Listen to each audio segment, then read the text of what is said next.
তাব্বা, সংসারটা চলে কি করে? জি জি, বুঝতে পেরেছি। সময় ক্ষমা করা মানে ভুলে যাওয়া না, ক্ষমা করা মানে হচ্ছে নিজের ভেতরের বোঝাটাকে একটু দূরে সরিয়ে রাখা। লোভী ম্যাডাম, লোভী।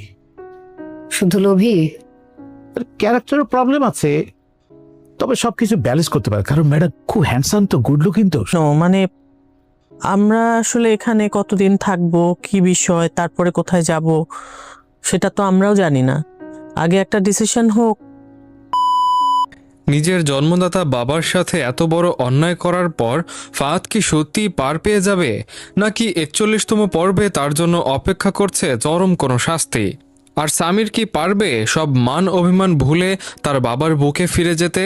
হ্যাঁ বন্ধুরা, এটাই আমাদের গল্প নাটকের আগামী ৪১তম পর্বে গল্পের মোড় ঠিক কতটা আকর্ষণীয় হতে চলেছে, আজ আমরা সেটাই যৌক্তিকভাবে বিশ্লেষণ করব।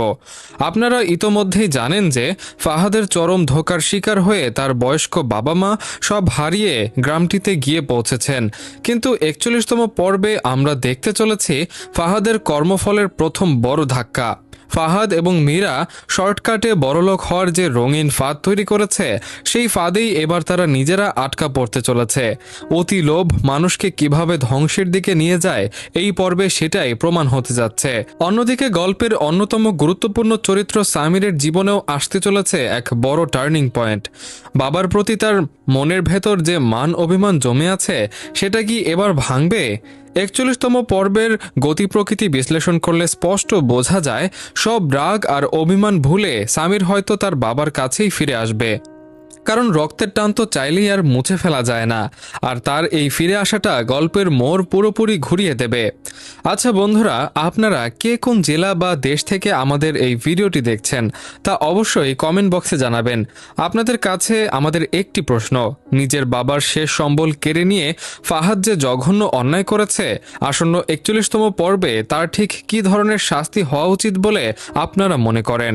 আপনাদের সুন্দর ও লজিক্যাল মতামতগুলো আমি কমেন্টে পড়তে চাই। এর পাশাপাশি মেহরিনের গল্পেও আমরা এক সাহসী ও প্রতিবাদী রূপ দেখতে পাব। অফিসে যারা তাকে অপেশাদার আচরণের শিকার বানানোর চেষ্টা করছিল, ৪১তম পর্বে মেহরিন প্রমাণ করে দেবে যে একজন নারী চাইলে কিভাবে নিজের আত্মসম্মান বজায় রেখে অন্যায়ের বিরুদ্ধে শক্ত অবস্থান নিতে পারে। তার এই কড়া পদক্ষেপ বর্তমান সমাজের নারীদের জন্য এক দারুণ শিক্ষণীয় বার্তা হতে চলেছে। এই ছিল আসন্ন ৪১তম পর্বের অত্যন্ত আকর্ষণীয় এবং লজিক্যাল একটি অ্যাডভান্স আপডেট। নাটকের এমন সব নিখুঁত বিশ্লেষণ এবং অগ্রিম কাহিনী সবার আগে পেতে চ্যানেলটি এখনই সাবস্ক্রাইব করুন এবং পাশে থাকা বেল আইকনটি প্রেস করতে একদম ভুলবেন না। দেখা হচ্ছে পরবর্তী ভিডিওতে। ততক্ষণ পর্যন্ত সবাই ভালো থাকবেন এবং সুস্থ থাকবেন।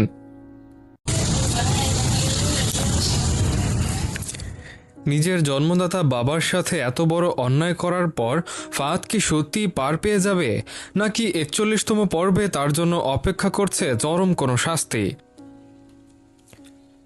আর সামির কি পারবে সব মান অভিমান ভুলে তার বাবার বুকে ফিরে যেতে? হ্যাঁ বন্ধুরা, এটাই আমাদের গল্প নাটকের আগামী ৪১তম পর্বে গল্পের মোড় ঠিক কতটা আকর্ষণীয় হতে চলেছে, আজ আমরা সেটাই যৌক্তিকভাবে বিশ্লেষণ করব। আপনারা ইতোমধ্যেই জানেন যে ফাহাদের চরম ধোঁকার শিকার হয়ে তার বয়স্ক বাবা মা সব হারিয়ে গ্রামটিতে গিয়ে পৌঁছেছেন, কিন্তু ৪১তম পর্বে আমরা দেখতে চলেছি ফাহাদের কর্মফলের প্রথম বড় ধাক্কা। ফাহাদ এবং মীরা শর্টকাটে বড়লোক হওয়ার যে রঙিন ফাঁদ তৈরি করেছে, সেই ফাঁদেই এবার তারা নিজেরা আটকা পড়তে চলেছে। অতি লোভ মানুষকে কিভাবে ধ্বংসের দিকে নিয়ে যায়, এই পর্বে সেটাই প্রমাণ হতে যাচ্ছে। অন্যদিকে গল্পের অন্যতম গুরুত্বপূর্ণ চরিত্র সামিরের জীবনেও আসতে চলেছে এক বড় টার্নিং পয়েন্ট। বাবার প্রতি তার মনের ভেতর যে মান অভিমান জমে আছে, সেটা কি এবার ভাঙবে? ৪১তম পর্বের গতি প্রকৃতি বিশ্লেষণ করলে স্পষ্ট বোঝা যায়, সব রাগ আর অভিমান ভুলে সামির হয়তো তার বাবার কাছেই ফিরে আসবে। কারণ রক্তের টান তো চাইলেই আর মুছে ফেলা যায় না, আর তার এই ফিরে আসাটা গল্পের মোড় পুরোপুরি ঘুরিয়ে দেবে। আচ্ছা বন্ধুরা, আপনারা কে কোন জেলা বা দেশ থেকে আমাদের এই ভিডিওটি দেখছেন তা অবশ্যই কমেন্ট বক্সে জানাবেন। আপনাদের কাছে আমাদের একটি প্রশ্ন, নিজের বাবার শেষ সম্বল কেড়ে নিয়ে ফাহাদ যে জঘন্য অন্যায় করেছে আসন্ন 41তম পর্বে আপনারা মনে করেন? আপনাদের সুন্দর ও লজিক্যাল মতামতগুলো আমি কমেন্টে পড়তে চাই। এর পাশাপাশি মেহরিনের গল্পেও আমরা এক সাহসী ও প্রতিবাদী রূপ দেখতে পাব। অফিসে যারা তাকে অপেশাদার আচরণের শিকার বানানোর চেষ্টা করছিল, 41তম পর্বে মেহরিন প্রমাণ করে দেবে যে একজন নারী চাইলে কিভাবে নিজের আত্মসম্মান বজায় রেখে অন্যায়ের বিরুদ্ধে শক্ত অবস্থান নিতে পারে। তার এই কড়া পদক্ষেপ বর্তমান সমাজের নারীদের জন্য এক দারুণ শিক্ষণীয় বার্তা হতে চলেছে। এই ছিল আসন্ন 41তম পর্বের অত্যন্ত আকর্ষণীয় এবং লজিক্যাল একটি অ্যাডভান্স আপডেট। নাটকের এমন সব নিখুঁত বিশ্লেষণ এবং অগ্রিম কাহিনী সবার আগে পেতে চ্যানেলটি এখনই সাবস্ক্রাইব করুন এবং পাশে থাকা বেল আইকনটি প্রেস করতে একদম ভুলবেন না। দেখা হচ্ছে পরবর্তী ভিডিওতে। ততক্ষণ পর্যন্ত সবাই ভালো থাকবেন এবং সুস্থ থাকবেন।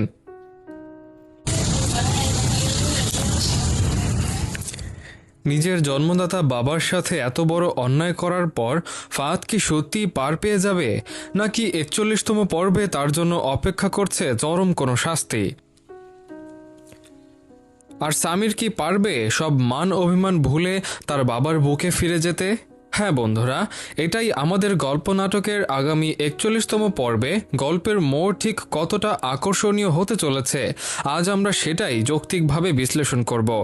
আপনারা ইতোমধ্যেই জানেন যে ফাহাদের চরম ধোঁকার শিকার হয়ে তার বয়স্ক বাবা মা সব হারিয়ে গ্রামটিতে গিয়ে পৌঁছেছেন, কিন্তু 41তম পর্বে আমরা দেখতে চলেছি ফাহাদের কর্মফলের প্রথম বড় ধাক্কা।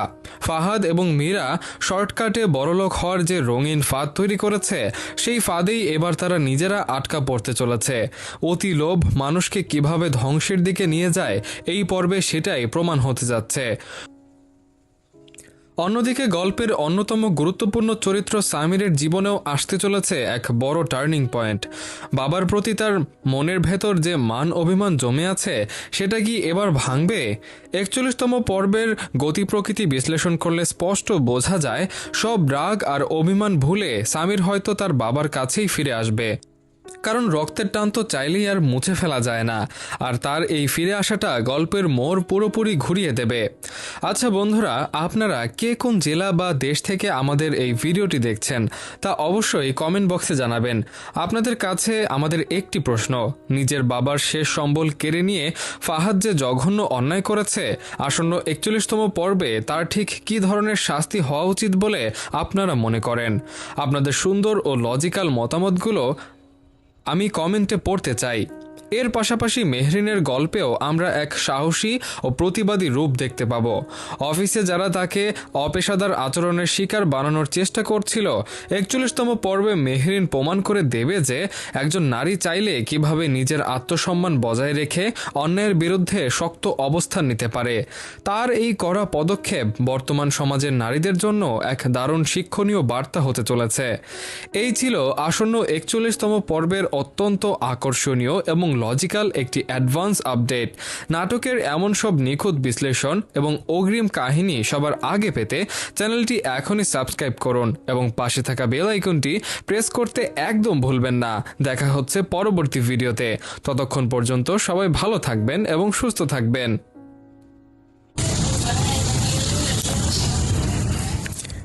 নিজের জন্মদাতা বাবার সাথে এত বড় অন্যায় করার পর ফাহাদ কি সত্যিই পার পেয়ে যাবে, নাকি 41তম পর্বে তার জন্য অপেক্ষা করছে চরম কোনো শাস্তি?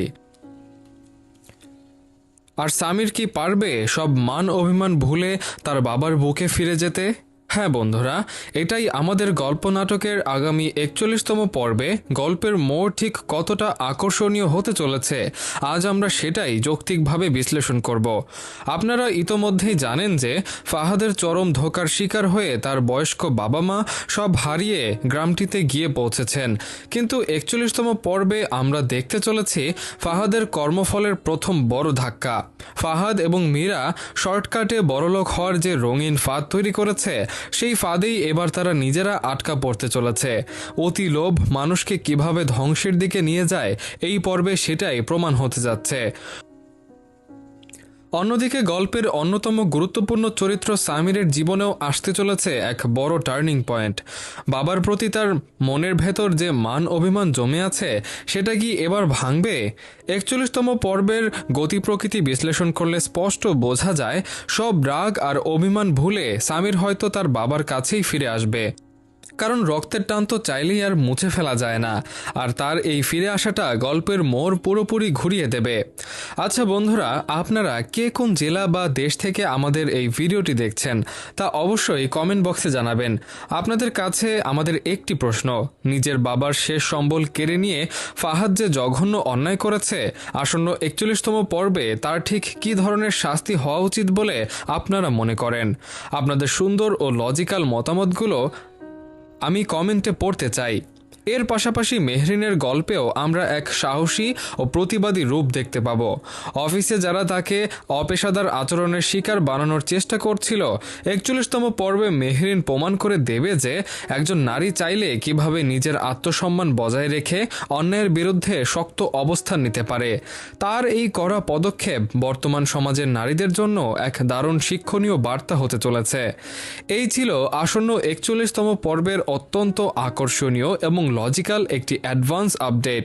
নাটকের এমন সব নিখুঁত বিশ্লেষণ এবং অগ্রিম কাহিনী সবার আগে পেতে চ্যানেলটি এখনই সাবস্ক্রাইব করুন এবং পাশে থাকা বেল আইকনটি প্রেস করতে একদম ভুলবেন না।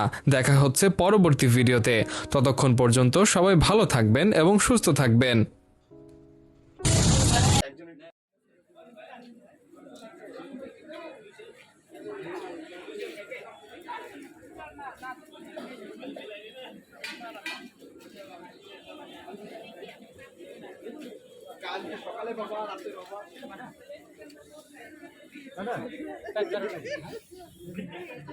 के बग जे बनी तिमीलाई जो खानु भने त्यो भन्नु न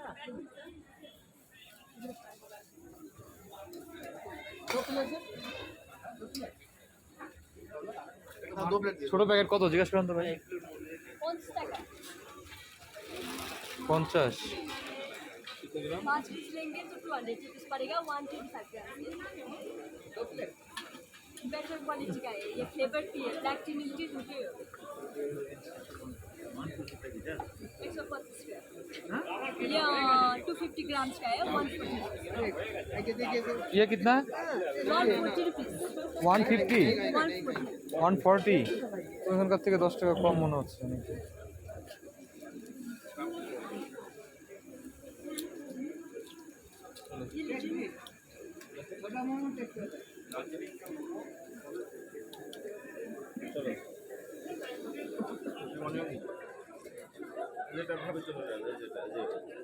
হ্যাঁ এইখানে ওই যে বাচ্চাদের কালকে যে খুঁজলাম ওই যে আছে, কিন্তু যাওয়ার পথে ভাই, যাওয়ার পথে যা আমাদের ওই মার্কেটের থেকে না এখানে কালকে আসা ভালো ছিল, হিউজ কালেকশন। হ্যাঁ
জলটা কার কাছে আছে?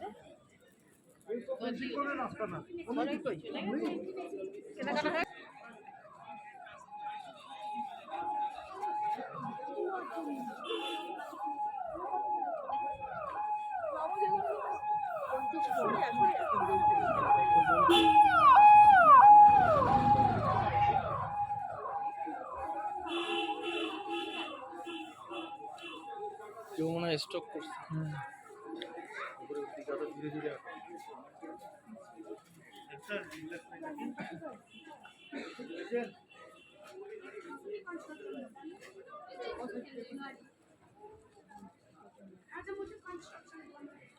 अरे वीडियो करो।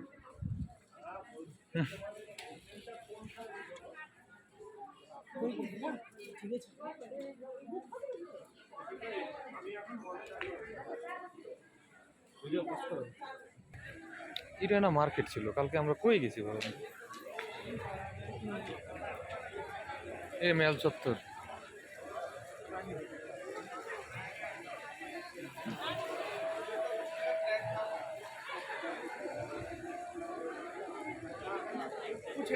कोई बात नहीं।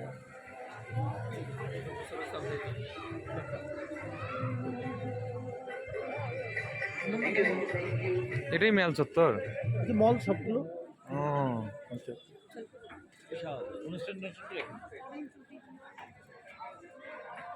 আপনার কি কোন পাশে একটা লাইব্রেরি আছে?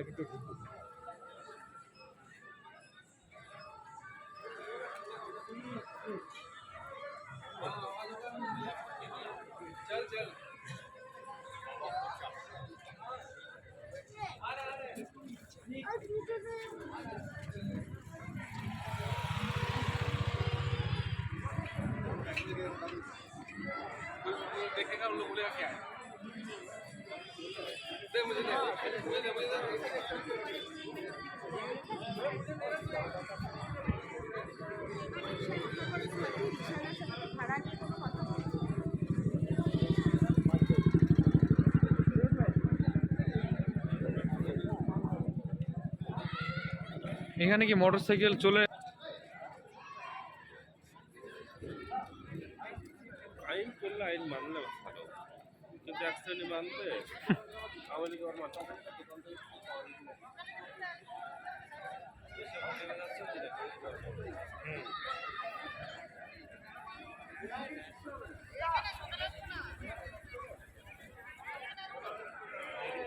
বিশেষ পাবলিক হাঁটাহাঁটি করতেছে, বাচ্চা কাচ্চা শুরু হয়ে যেত।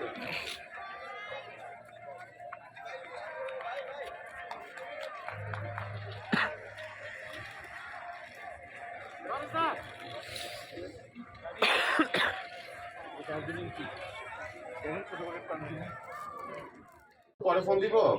জ্বর কি বাড়তেছে? হ্যাঁ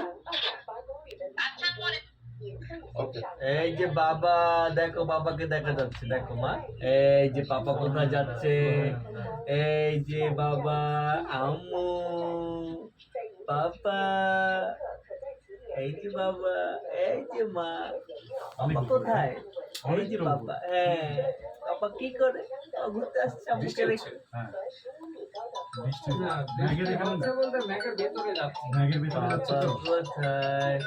মনো, ফাহাদ ভাই ফোন দিছি, একটু 1 মিনিট পরে ফোন দি, দাঁড়াও। মামা মাথা উঠে না, মামা এই মামা মাথা উঠে না। একটা সেকেন্ড আমি ভাই একদিকে ডাউন হয়েন না কিন্তু আবার। 10 সেকেন্ড। হ্যাঁ ভাই, বৃষ্টি হইতেছে কেমন করে? কিচ্ছু দেখা যাচ্ছে না। বড় বড় কমে চলে আইছি বড়। ও যাইতে আছি কমে, দেখো এই যে ব্যাক সাইডটা মাত্র হ্যাঁ হ্যাঁ ভাই মাত্র উঠলাম, এখন মাত্র উঠছি, মাত্র হ্যাঁ, enjoy, এখন enjoy। পুরোপুরি উঠি নাই। পুরা এনজয়। সাইডটা দেখেন, এই যে সব জঙ্গল। বৃষ্টিতেছে এখন আবার দেখতেছি। এই যে তোর পিছনে সব লাঞ্চ হইছে? ক্যামেরা অফ করতে বলছি।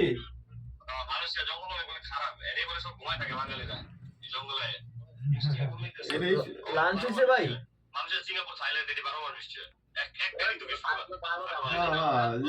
এই রোদ এই বৃষ্টি, এই রোদ এই বৃষ্টি। আম্মু জায়গা তো প্রায় 2:30 বাজে গেছে।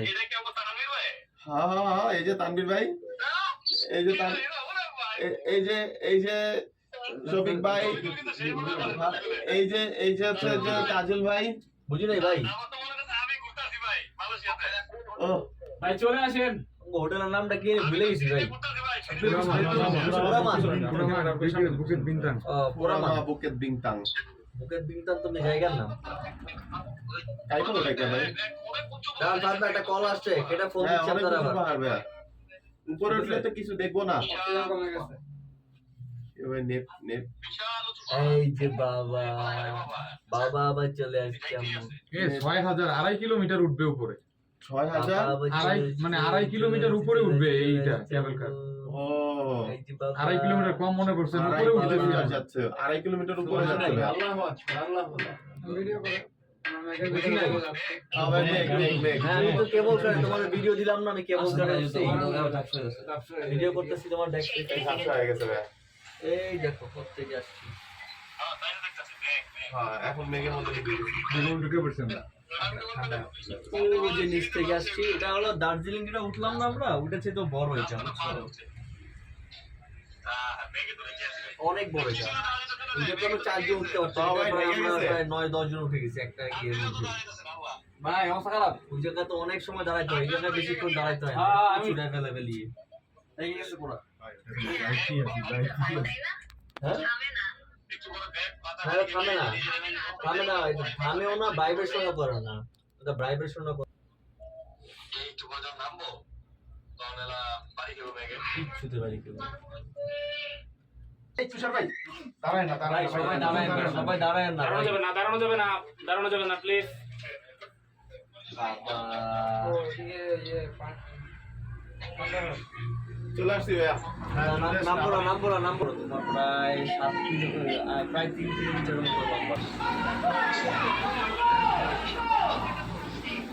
জি নাই, জি না, বেশি।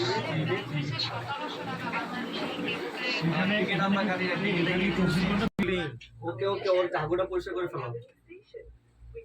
সমস্যাটা এখানে কি আর এইটা কি বিল্ডিং এই জায়গায়? ওরে আল্লাহ, কাজটা করছে তো পানির ভিতরে পানি কই পাইলেন? এই বৃষ্টির ইয়াতে দেখেন না সবসময় সবসময় এখানে থাকবে। ও আমরা তো এখানেই নামতে বলছে। কোথায় একবারে লাস্ট? এখানে নাইমা আপনি যাবেন কোথায় তাজুল ভাই? লাঞ্চ করবো কোথায় আমরা? এটা একবারে এটা যেখানে লাস্ট স্টেশন, ওই জায়গায় নামবো, ওই জায়গায় লাঞ্চ টাঞ্চ ঘুরে টুরে শেষ করে আবার এটাতে ব্যাক করে চলে যাবো আমরা। তাজুল এখানে নামাই আসসালামু আলাইকুম আম্মু, ওই দেখেন ঘুরতেছি, এই যে ইয়েতে আসছি, কেবল কারে ঘুরতেছি। আসে ভিডিও আপনারা যে স্টোনশনে যাচ্ছেন মাথায় ওটা লাভ দিব একদম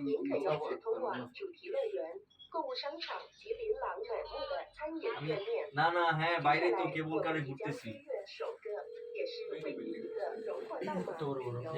মেঘের ভিতরে এখন পুরা নিচে মেঘ আমরা নামবো কোথায়? আমরা কি এখানে নামবো না নিচে যাবো? নিচে তো লাঞ্চ করার অপশন নাই। ভাই উপরে উপরে উপরে একটা পার্ক আছে, ওখানে অনেক মানুষ যায়, দেখেন হাজার হাজার মানুষ। আমরা দেখা গেছে উপরে যাই কেমন পরে দেখা গেছে না না না যারা আসতেছে তারা কিন্তু আবার রিটার্ন ব্যাক করতেছে। কই না, ওখানে আপনি ঘুরবেন থাকবেন 2 ঘন্টা 3 ঘন্টা সময় দিবেন, 5টার দিকে মনে হয় ব্যাক করবেন। এই কেবলটা দিতে যাচ্ছে। হ্যাঁ ওরা তো ওখান থেকে সকালে গেছে, এখন আসতেছে। আপনি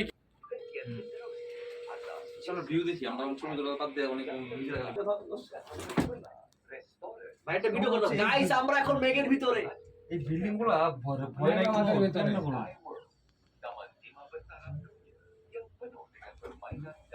চিন্তা করো এই বিল্ডিং গুলো কেমনে করছে এই জায়গার মধ্যে এত বড় বড় বিল্ডিং ওরে বাবা, আবার রোডও আছে ভাই, এই রোড আছে, গাড়ি আছে, এই যে গাড়ি উঠতেছে, এটা দার্জিলিং এর থেকেও সুন্দর।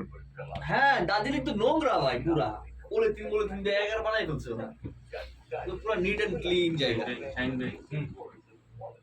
ওই যে আরেকটা স্ট্যান্ড সামনে। ওকে আপনার মাথা নাতে জায়গা বাদ দিন নাকি ওই যে সমস্যা বাদ দিলে সমস্যা নাই, হয়ে যাবে। এই ভিডিওটা একটু করেন তো, এই ভিডিওটা নেন তো। আচ্ছা আমরা নিয়ে নিচ্ছি একসাথে সবাই উপরে না।